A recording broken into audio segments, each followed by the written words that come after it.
spontaneously developed memories of being abducted by aliens. Abductees often appear rational and sane, and most are acutely aware that their stories sound fantastic. But they counter, why would anyone choose to remember such painful events? We'll take a trip into the human psyche to answer this question and find some startling biological answers. We'll also re-examine the Mexican Air Force's amazing infrared footage to see if there might be a more down-to-earth explanation. Let's start with the basics. How did the obsession with UFOs begin? Perhaps not surprisingly, the modern era of UFO watching heated up during the first years of the Cold War, as people were craning their necks skyward, fretting about spy planes and incoming missiles. The event that really kicked off the craze took place in June of 1947. Kenneth Arnold was flying his private plane through the Cascade Mountains in Washington State when he saw a bright blue-white flash in the distance. He looked out and apparently saw some unknown objects weaving in and out of the mountain peaks at high speed, flying with incredible agility. Arnold told his story to a local newspaper, and the flying saucer craze was born.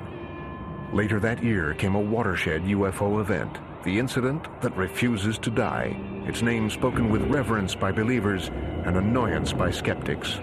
Roswell. Strange debris was found on a ranch outside of Roswell, New Mexico, near a U.S. Army airfield. The next day, a local paper ran with the scoop, boldly announcing that the Army had an alien spacecraft on its hands. The military quickly countered that the debris was actually just the remains of a weather balloon. But the damage was done. It didn't help that they were covering something up. The so-called weather balloon was actually a secret test of a new spy balloon. It was the birth of a new era. Post-Roswell, thousands of UFOs have been reported, and conspiracy theories have been spun with wild abandon. And there are the photographs and videos, lots and lots of them. Some of them not quite as convincing as others. In the annals of UFO sightings, not many incidents can match the day that darkness at midday fell over Mexico City, and not one, but dozens of people caught something out of this world on tape. July 11th, 1991. A total eclipse of the sun begins to dim the skies over Mexico City. Hundreds of people pointed their video cameras upward to capture the event. For UFO researcher Guillermo Arguin, it was a remarkable sight. I went up to my roof to shoot the event. When I saw a shining light in the sky, I focused my camera. I understand that what I filmed is an oscillating UFO, not a planet or a star. Arguin was not alone in what he recorded. Sergio Fuentes was celebrating the eclipse with his family when he too turned towards the sky. My wife and kids insisted that I don't look directly at the sun without wearing any protection. I paid attention to them, and I tried to continue filming everything that happened. I kept holding the camera, making sure it was pointing at the sun. Later, when Fuentes checked the tape, he was amazed to find that he had filmed a UFO. Over the next several days, reports of UFO sightings flooded in, causing a media frenzy. Nationally known investigative journalist Jaime Maussan hosted a marathon 10-hour program on UFOs that included a discussion of the sightings. He asked viewers to go back and look at what they recorded with their handycams. When I presented this in television, many people called to say, I saw it. You can see clearly a shining object, looks metallic, with a black shadow underneath, a silver disc-shaped object. We believe that this was not a star or some kind of problem with the camera, distortion of the camera. The video is the evidence to prove that this is real. And that day, my life changed completely. Because from that moment on, people wanted me to talk more about UFOs than anything else. Some find the evidence less than life-altering. Writer and skeptic Mario Mendez Acosta debated Maussan over the 91 eclipse sightings, and he thinks that the national obsession with UFOs has more to do with Maussan himself than any visitations from outer space.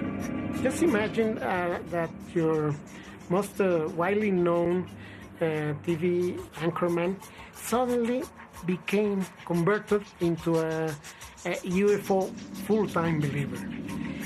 I think the United States they would have fired him.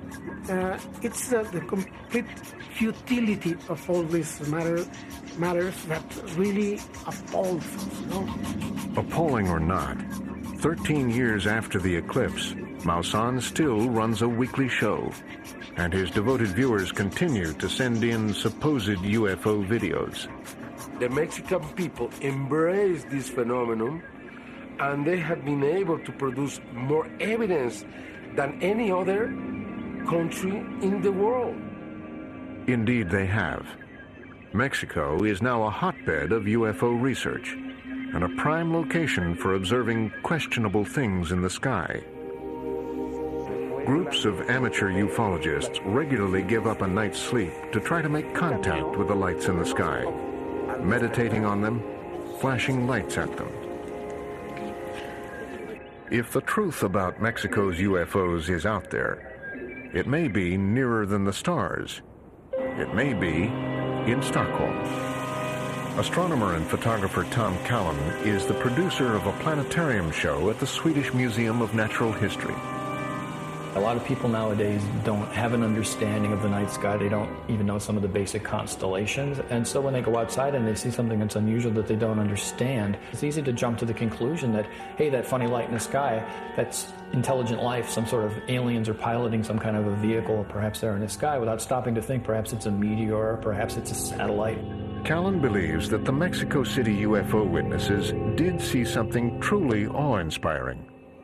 Something beyond the surly bonds of Earth, but not necessarily something under alien control.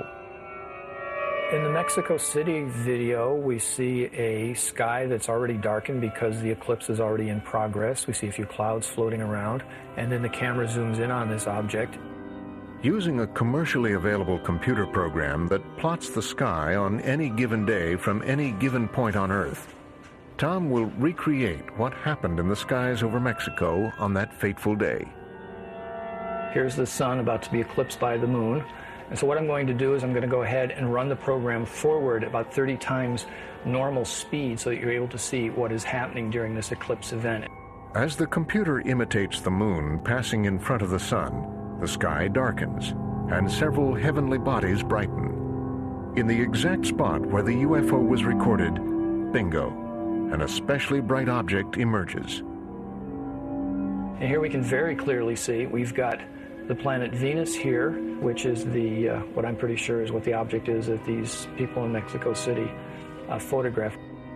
Venus, the second planet from the sun, and the brightest object in the sky after the sun and moon. But why does Venus look so much like a blurry alien spacecraft? Tom believes the camera itself, in trying to focus on such a bright but distant object, is creating a three-dimensional effect.